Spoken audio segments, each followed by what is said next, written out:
Atramizao sambola manantena fa na dia mafy sy mangida zany fiainana iaretako dia mbola misy fandresena tsy lofoka amin'ny tany tondresy fa hitraka dia hika mafy mpandresy aho fa ilay mahery no mombay dia tsy anantahotra aho tsy mba ananay ahy fa ny tompony mombay amin'izay rehetra ataoko tsisy ampahory ahy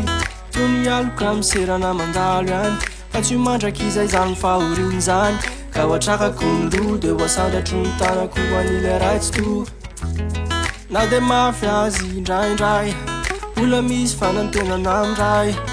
izy tsy jery ahy fa amonjy any afaka amin'ny ady rehetra zay manjo ahy raha tsy sedrainao tsy afaky hiady raha tsy miady ao tsy mpandresy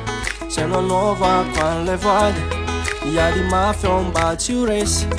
na masorona mikoazany aiko zao ny zavatra lazaiko fahafatesana no azoko tombony vofoka no fanavoavonjy fonda ny fanantenao raha mbola misy kely farany minofindray androany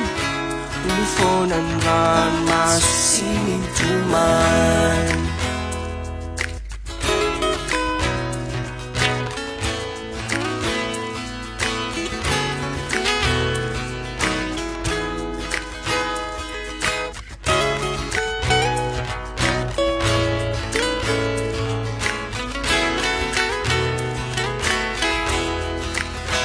fantatro fa lavitra ny lalana iakarana mankany ary tsy ny rehetrarehetra no mahita an'izany fiainana zany misy efa nahita fa tsy nintsy na ahitra ny fisedrana dia nanadiny hoe misy fiainana aoriana n'ilay fahafatesana fiainana tsara nefa mila faharetana amin'ny ady na mafy sy mangidy azy indraindray nataoko anaty saina dia hoe za misy andray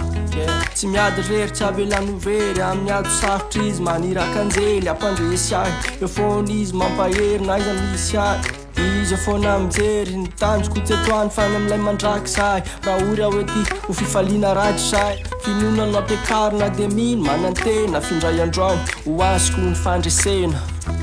raha tsy sedrainao tsy afaky hiady raha tsy miady ao tsy mpandresy zay no anaovako an'ilay voady hiady mafy ao mba tsy ho resy na masorona mikoazany aiko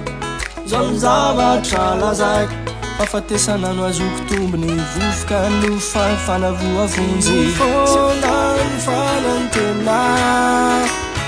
raha mbola misy kely farany minofindray androany